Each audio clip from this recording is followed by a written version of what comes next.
ഇന്നത്തെ ദിവസം റൂത്ത് ബേബിക്ക് വേണ്ടിയിട്ട് മാത്രമായിട്ട് ഡെഡിക്കേറ്റ് ചെയ്തിരിക്കുകയാണ്.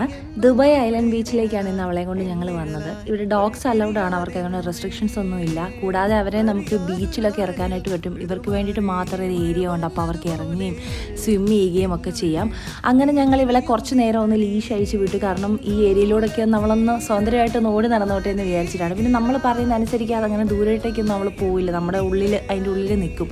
പിന്നെ ആദ്യമായിട്ടാണ് നമ്മൾ ബീച്ചിലേക്കൊക്കെ ഇറങ്ങുന്നത്. അധികം ഡെപ്തൊന്നും ഇവർക്ക് വേണ്ടിയിട്ട് മാത്രമുള്ള ഒരു ഏരിയ ആണ്. അപ്പം നമുക്കൊന്നും പേടിക്കാനായിട്ടൊന്നുമില്ല. ഇവള് നീന്തോന്ന് ഞങ്ങൾക്ക് അറിയില്ലായിരുന്നു. ഫസ്റ്റ് ടൈമാണ് ഞങ്ങളെല്ലാവരും സർപ്രൈസ്ഡ് ആയിപ്പോൾ. ഇവൾ ഒറ്റയ്ക്ക് നീന്തി തന്നെ ഇവൾ കരയ്ക്ക് കയറി.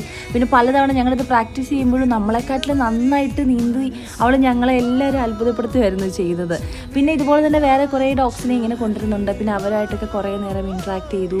പിന്നെ കുളിയൊക്കെ കഴിഞ്ഞിട്ട് പിന്നെ അപ്പുറത്ത് മാറി അവരെ വാഷ് ചെയ്യാനായിട്ടുള്ള ഏരിയ ഉണ്ട്. അപ്പോൾ നന്നായിട്ട് വാഷൊക്കെ ചെയ്ത് പിന്നെ അവൾ ഉണങ്ങാൻ വേണ്ടിയിട്ട് കുറച്ച് നേരം അവളെ ഇങ്ങനെ അഴിച്ചു വിട്ടു. അപ്പോൾ ആ നേരം ഞങ്ങൾ